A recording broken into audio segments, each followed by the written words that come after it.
সবাই জানি সবাই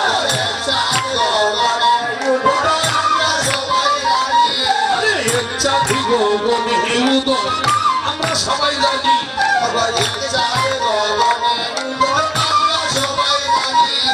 তুমি গেল উদয় সুরধনী তুমি বলো উদয় সুরধনী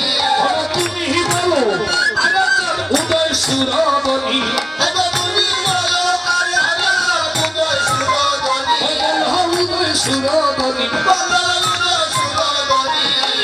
চাঁদি গগনে আমরা সবাই জানি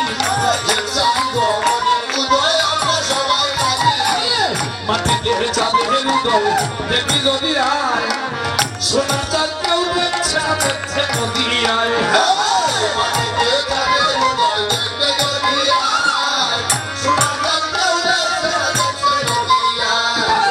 মাটিতে চাঁদের উদয় দেখি যদি আয় সোনা চাঁদ দেখছে নদী আয়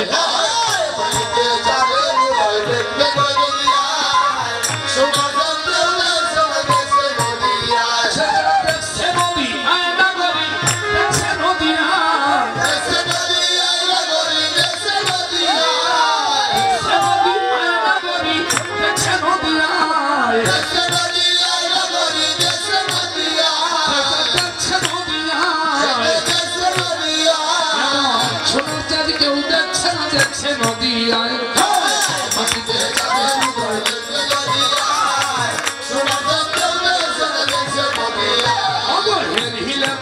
রূপ শশী লাজে গগনের সাদ পরে যাই কষি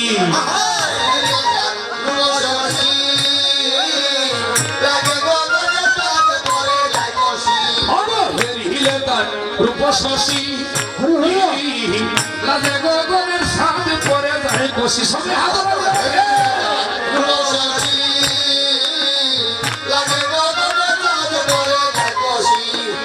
সুলকলা পূর্ণ রূপ দিবানিশি সুলকলা পূর্ণ রূপ দিবানিশি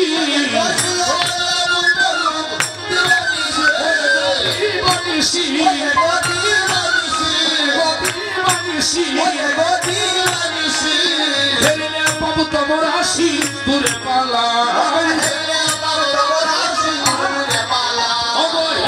বাবু তোমার হাসি দূরে পালায়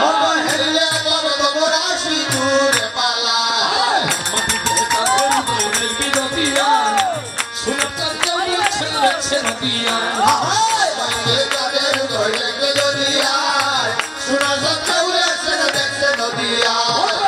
সূত্র গলে করে তুলসী মালা হেলে দুলে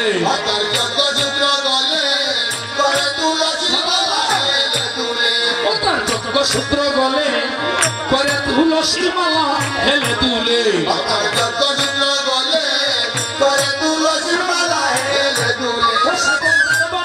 তার বদনে হরি বলবো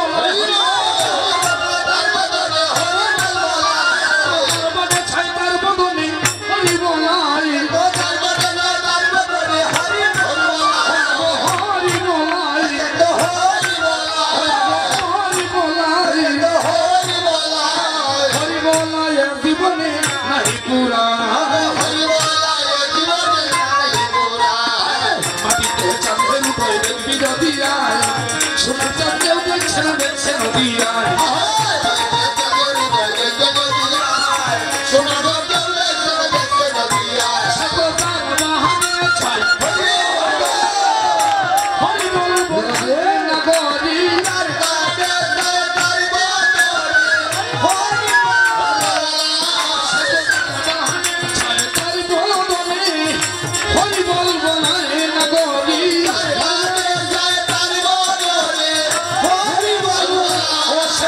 Oh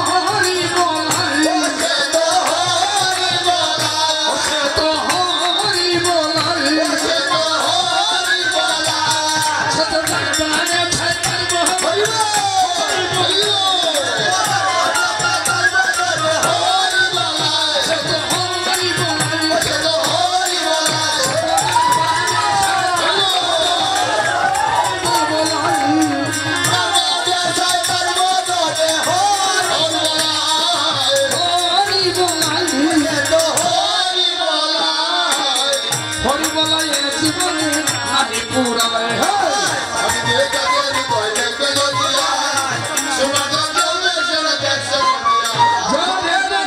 কৃষ্ণ প্রেমানন্দে সবাই উচ্চ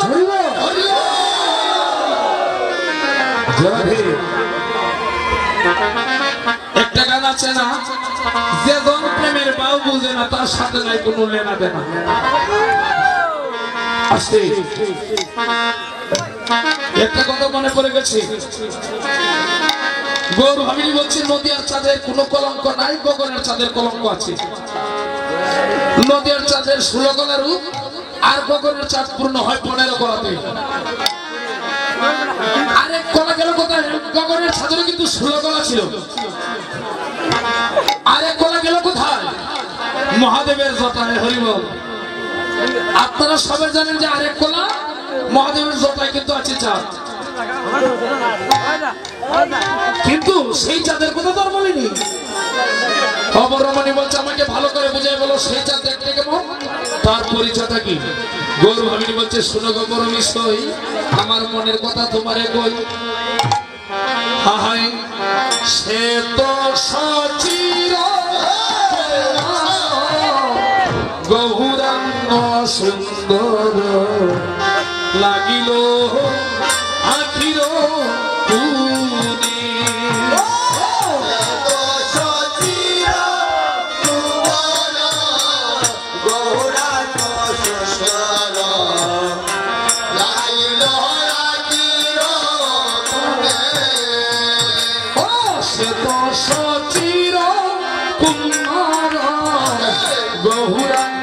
সুন্দর লাগিল আখির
দেখিয়া রসময় কথা দিন কই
আপনারা জানেন মহাদেবের মাথায় সাপ, তার গলায়ও সাপ, কোমরেও সাপ আছে না?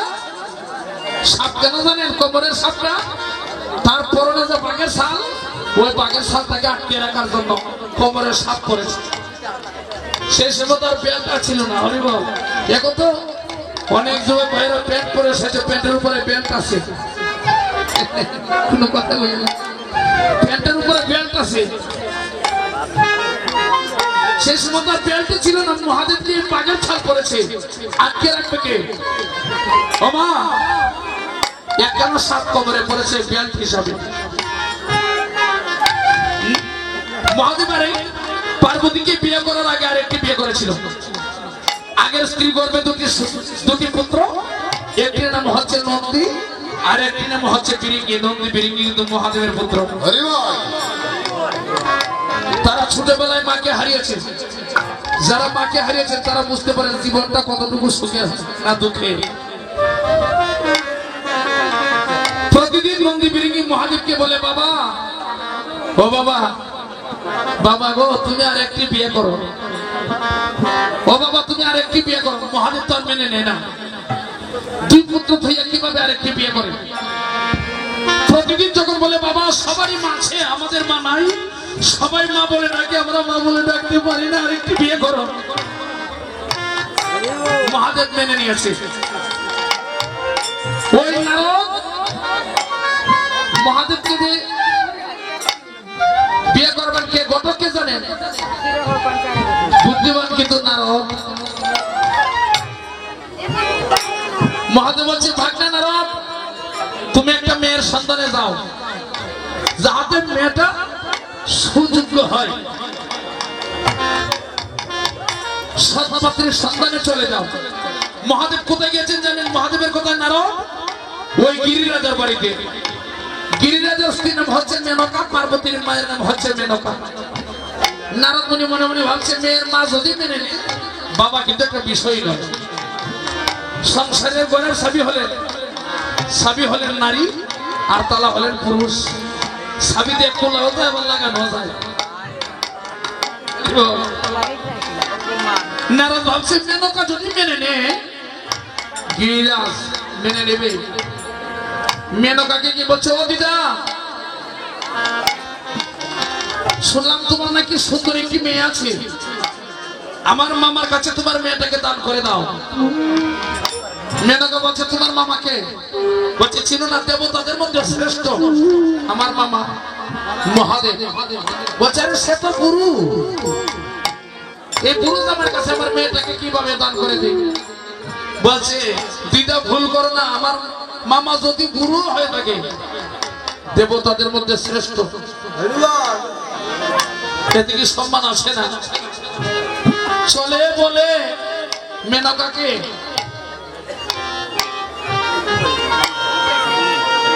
রাজি করাই দিলেন যে বিয়েটা দিয়ে দেবে। বিয়ের ঘটক হলো না।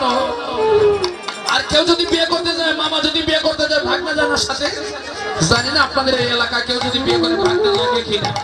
ভাগনা লাগে। ভাগনাকে তো মামার সাথে যাইতে হয়। নারদ গিয়েছে ভাগনা হিসাবে, আর মনে মনে ভাবছে আমার মামাকে আমি অপমান না করে ছাড়বো না শ্বশুর বাড়িতে। এখানে যারা সেদিন হয়তো অনেকে বিয়ে করেছে, যে কোনো জায়গায় অপমান হন আসে যায় না, কিন্তু কেউ যদি শ্বশুর বাড়িতে গিয়ে অপমান হন থাকার সাথে কিন্তু মৃত্যু ভালো।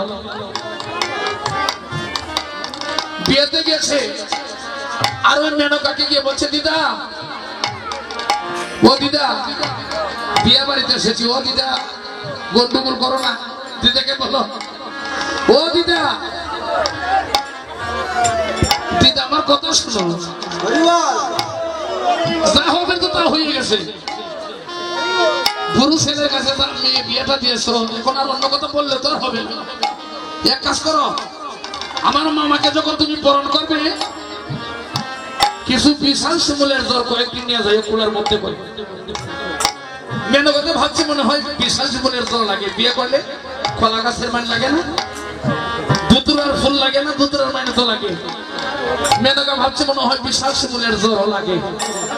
কেন জানে? আপনাদের এই কিয়া চন্দন গ্রামে যদি একটা বিশাল শিমুলের গাছ থাকে, 1 মাইলের ভিতরে কোনো সাপ থাকবে না। 1 মাইলের ভিতরে কোনো সাপ থাকবে না। বলছে দাদু ভাই আমি অনেকটি নিতে পারবো। যেই মাত্র মেনকা কয়েকটি বিশাল শিমুলের দর কুলার মধ্যে নিয়ে জামাইকে বরণ করবেন চলে যাচ্ছে, প্রথমে মাথা হতে চলে যাচ্ছে মাথার সাপ, গন্ধ সহ্য করতে পারছে না। চলে গেছে গলার সাপ, বাকি রয়ে গেছে কোমরের সাপ। নারদ ভাবছে এখন মামার কোমর থেকে যদি কোমরের সাপটা চলে যায় এই মামা লজ্জা পাবে। পার্বতী বুঝে কি করলেন? পার্বতী মাটিতে বসে স্বামীর বাম হস্তের কনিষ্ঠ মুলিতে ধরে টিপ দিতেছে বসাইবার জন্য। আমার স্বামী যদি বসে যায়, যদি কোমরের সাপটা চলেও যায় অন্তত লজ্জা কিছুটা বারণ হবে, ল্যাংটা তো হবে না। মহাদেব আর ফের বলে না, দাঁড়িয়ে আছে। পার্বতী টিপ দিতেছে মহাদেবের আঙ্গুলে, আর মহাদেব দাঁড়িয়ে থেকে পার্বতীর আঙ্গুলে সেও টিপ দিতেছে। একজন আর একজনের আঙ্গুলে টিপ দেয়। দাঁড়িয়ে থাকা অবস্থায় কোমরের সাপটা চলে গেছে। পরনে কি আর বাঘের শাল থাকে? বাঘের শালটা মাটিতে পড়ে গেছে। নারদ হাসতে শুরু করছে, এই তো হলো, এই মামাকে অপমানিত করলাম। সবাই লজ্জায় চুপ যাচ্ছে। পার্বতী লজ্জায় চলে গেলেন ঘরে। আর এই লেকটা ভোলানাথ চলে গেলেন পার্বতীর কাছে, ডাকতে আছে পার্বতী আজ যে লজ্জা হলাম। চোখ রান্না করে পার্বতী বলছে তুমি আমার নাম ধরে ডাকা ডাকি করো। আমি বুঝেছি তোমার মতো গুরু স্বামী পেয়ে আমার জীবনে সুখ হবে না, শান্তি হবে না। যত জ্বালা হয়েছে আমার কপালে, আমি জানি তোমার মাথার সাপ চলে গেছে, গলার সাপও চলে গেছে, কোমরের সাপও চলে যেতে পারে। আমি তোমাকে বসাইবার জন্য কত চেষ্টা করেছি, তোমার বাম হাতের কনিষ্ঠ বলতে আমি টিপ দিয়েছি না বসাইবার জন্য, তুমি কেন বসো না? মহাদেব বলছে আমি কি জানি তুমি আমাকে বসাইবার জন্য টিপ দিতেছ? আমি তো মনে করি বিয়ে হলে একজনের আঙ্গুলে আর একজনের টিপ দেওয়া লাগে। তুমি আমার আঙ্গুলে টিপ দিয়েছো, আমি তোমার আঙ্গুলে টিপ দিয়েছি। তাই দেখুন সহজ সরল ভুলো না, এই কলিযুগে এসেছেন অদ্বৈত হয়ে, যিনি ভগবান গৌর হরিকে ধরা নামে এনেছেন। তাই গৌর ভামিনী বলছে হ্যাঁ হ্যাঁ সরবা তোরা দেখবি যদি আয়, হরিবল হরিবল হরিবল, সবাই হাত তালি। নইলে কিন্তু কারো কাছে কলিলাজা স্থান পেতে পারে যদি আলস্যতা আসে। নবনা নাগরী গো সুন্দর গৌরাঙ্গরাই, তোরা দেখবি যদি নবনা নাগরী গো সুন্দর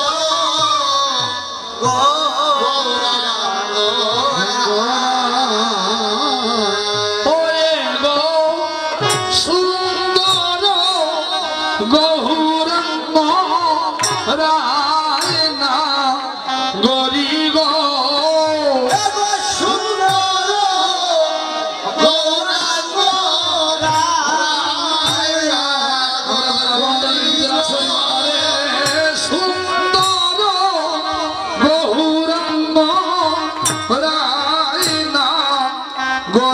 গো সুন্দর গৌরাঙ্গ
সুন্দর গৌরাঙ্গ রায় না গরি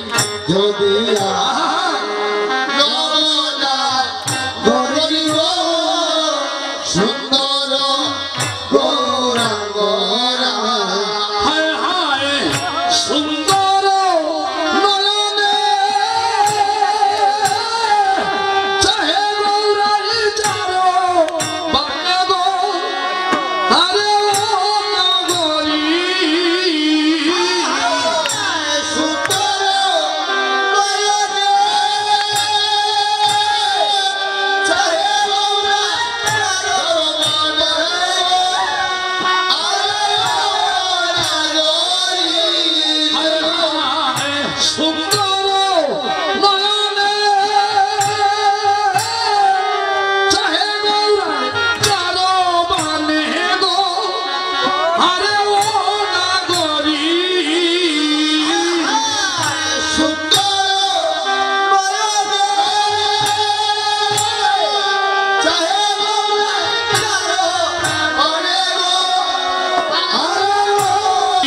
শশী ওরে মনে পূর্ণ শশী উদয় নদী আরে না গরি গো পূর্ণ শশী ওরে মনে পূর্ণ শশী উদয় নদী আয় না গরি গো না গরি গো না গরি গো না গরি গো না গরি গো সুন্দর গৌরাঙ্গ তোরা দেখবি যদি আয় নব না গরি গো সুন্দর গৌরাঙ্গ হায় হায় নৈদাবাসীর ঘরে ঘরে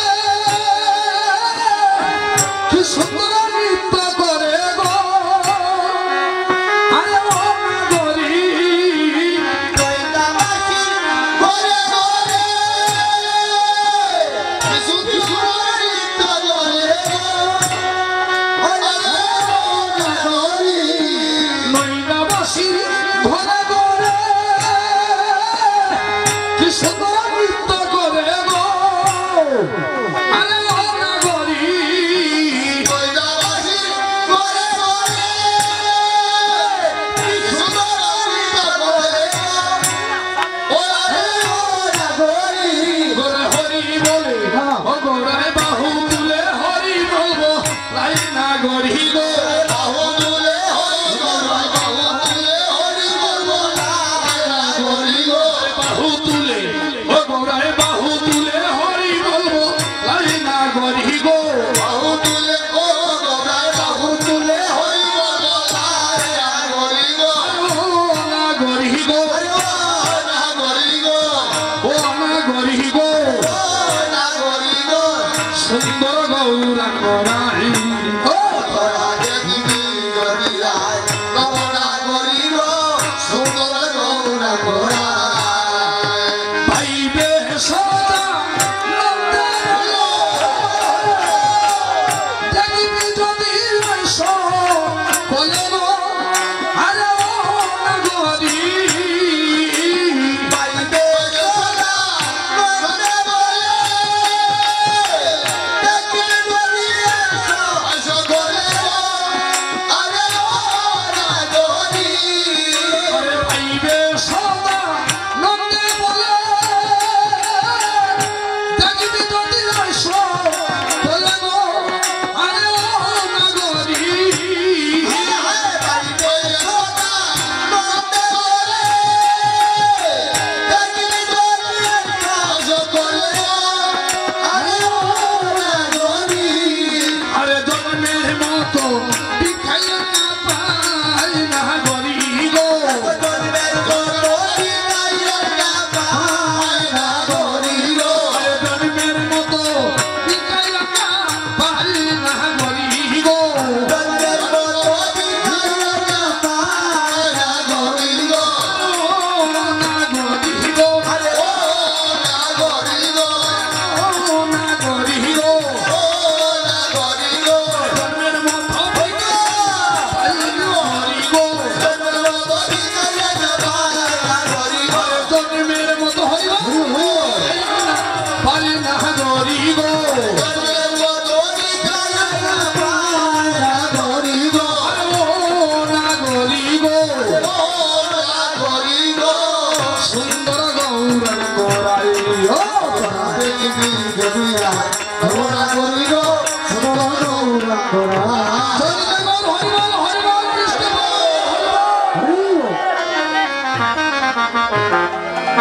হায় ভগবান এগুলো মায়েদের এদিকে নীরবই বুঝেছি মনে হয় ঠান্ডা লেগে গেছে সবার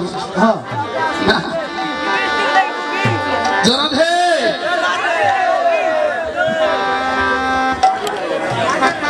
দেখুন আমি কথাটা বলেছিলাম মনে ভেবেছিলাম হয়তো কথাটা আমি গোপনে রাখবো যে কীর্তন আসলে নরকে যেতে হয় হরি বল কথাটা একটু পরে বলি। অবরমণি বলছে বুঝেছি তোমার গায়ে কলির বাতাস লেগে গেছে, তোমার গায়ে কলির বাতাস লেগে গেছে, যে রূপ হেরে তুমি উন্মাদিনী হয়েছো। তুমি যে জলের ঘাটে গিয়েছিলে তোমার মাথায় কি ঘুমটা ছিল না? গৌর ভাবিনী বলছে না করি আমার মাথায় ঘুমটা ছিল। যারা হে যে যুগটার নাম হচ্ছে ডিজিটাল যুগ। কোন কোন পরিবারে দেখা যায় ঘরে যদি শাশুড়ি মাতাকে পুত্র বধূ থাকে দেখবেন তো এই বৃদ্ধা শাশুড়ির মাথায় ঘুমটা থাকে, মাথায় কাপড় থাকে, কিন্তু নববধূর মাথায় ঘুমটা থাকে না। শাশুড়ির মাথায় ঘুমটা থাকবে কিন্তু পুত্র বধূর মাথায় ঘুমটা থাকে না।